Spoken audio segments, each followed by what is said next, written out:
मैं जी शफीक कुरैशी हूँ। इससे पहले कुछ मेरी वीडियोस में टेंसेस के बारे में हमने डिस्कस की है, जो कि आप मेरा ख्याल है कि उन वीडियोस को अगर आप रेगुलर देखें तो आपकी ग्रामर इंटरनेशनल लेवल पे जो स्टैंडर्ड है उस हिसाब से आपकी डेवलप होगी ग्रामर। क्योंकि मैं एक आम सा स्टाइल जो होता है ना उससे मैं अवॉइड कर रहा हूँ और उसका फ़ायदा भी कुछ नहीं है। क्योंकि उसमें आप 100 साल भी लगे रहें, कभी भी आपकी फ्लुएंसी नहीं बनेगी। आपने देखिए ना, लैंग्वेज आप इसलिए करते हैं कि आप अच्छे लेटर लिख सकें, आप रिपोर्ट्स लिख सकें, आप प्रेजेंटेशंस दे सकें। तो इन तमाम चीज़ों के लिए हमें जो है ना वो एक इंटरनेशनल लेवल पे काम करना चाहिए। और लेकिन ये जो मैं आपसे चीज़ें डिस्कस कर रहा हूँ, इसको मैं बहुत ही ईज़ी वे में आपके साथ चल रहा हूँ। तो ये जो स्टैंडर्ड है, कोई ज़रूरी नहीं कि हम बहुत ही हाई लेवल पे जाके स्टैंडर्ड मेंटेन कर सकते हैं। हम एक स्टैंडर्ड जो है ना वो एक सिंपल वे में भी एक स्टैंडर्ड अपना डेवलप कर सकते हैं। तो हमने प्रेजेंट इंडेफिनिट की बात की, उसके मुख्तलिफ यूजेस देखे, फिर उसके वर्ब का यूज देखा, एडवर्ब का यूज देखा। फिर उसके बाद हमने प्रेजेंट कंटीन्यूअस टेंस की बात की। फिर उसमें देखा कि हेल्पिंग वर्ब कौन से यूज होते हैं, प्रेजेंट इंडेफिनिट टेंस में हेल्पिंग वर्ब कौन से यूज होते हैं।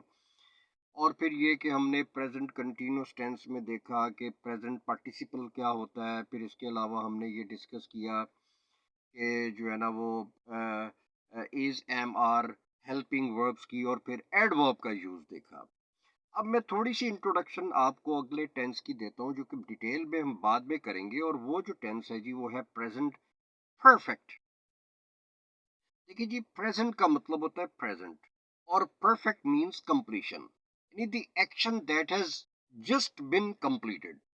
Any action that is completed in the present is called present perfect tense. इसका मतलब ये हुआ कि बेशक प्रेजेंट परफेक्ट हम यूज करते हैं ऐसे एक्शन के लिए जो मुकम्मल हो चुका है, लेकिन ये एक्शन किसी पास्ट में मुकम्मल नहीं हुआ, ये प्रेजेंट में मुकम्मल हुआ है। इसका मतलब ये हुआ कि action is no more, action has been completed, but effect is still there. यानी प्रेजेंट परफेक्ट टेंस हम ऐसी जगह पे इस्तेमाल करते हैं जहां पे एक्शन तो मुकम्मल हो चुका है, लेकिन उसका इफेक्ट अभी है। इसका मतलब ये हुआ कि we use present perfect tense for recently completed actions. यानी वो एक्शन जो अभी अभी खत्म हुए हो। अगर कोई एक्शन अभी अभी खत्म हुआ हो या प्रेजेंट में कंप्लीट हुआ हो, तो इसका मतलब ये हुआ कि action is no more but effect is still there. तो हम प्रेजेंट परफेक्ट टेंस को फिर हमें पता चला कि हम ऐसे एक्शन के लिए यूज करते हैं जिनको हम कहते हैं रिसेंटली कंप्लीटेड एक्शंस।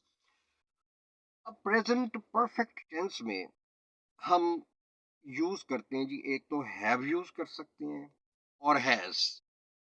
आपको पता है कि हमारे पास जो नाउन्स हैं वो सिंगुलर भी हो सकता है, वो प्लूरल भी हो सकता है। सिंगुलर के साथ हम हैज यूज करते हैं, यानी सिंगुलर थर्ड पर्सन के साथ हैज यूज करेंगे। और सिंगुलर फर्स्ट पर्सन या प्लूरल के लिए हम हैव यूज करेंगे। जैसे मैं कहता हूँ जी, ही हैज, दे हैव, या आई हैव हो जाएगा और ही हैज हो जाएगा। तो अगर मैं कोई नाम लेता हूँ, जैसे मैं कहता हूँ जी असलम हैज, ऐसे ही मेरे ज़हन में नाम आ गया। तो अगर मैं ज़्यादा लोगों का काम बात करूँ तो फिर हैव आ जाएगा और सिंगुलर की बात। लेकिन अगर सिंगुलर फर्स्ट पर्सन है, जैसे आई के साथ हैव आएगा। लेकिन थर्ड पर्सन के साथ, थर्ड पर्सन पर्सन के साथ, सेकंड पर्सन के साथ, जैसे मैं यू कहता हूँ उसके साथ भी यू हैव आएगा। देखिए, आई जो है ये फर्स्ट पर्सन है, यू सेकंड पर्सन है, और ही जो है वो थर्ड पर्सन है। थर्ड पर्सन के लिए हम ही या शी यूज करेंगे। तो देखिए, हमने हैव या हैज यूज करना होता है, और उसके साथ हम वर्ब की थर्ड फॉर्म यूज करते हैं, और इस थर्ड फॉर्म को हम कहते हैं पास्ट पार्टिसिपल। पिछली वीडियो में भी मैंने आपसे डिस्कस किया था कि पार्टिसिपल्स दो तरह के होते हैं। एक होता है प्रेजेंट पार्टिसिपल, जिसको आईएनजी से हम रिप्रेजेंट करते हैं। So present participle is represented by ING, whereas past participle is represented by ED.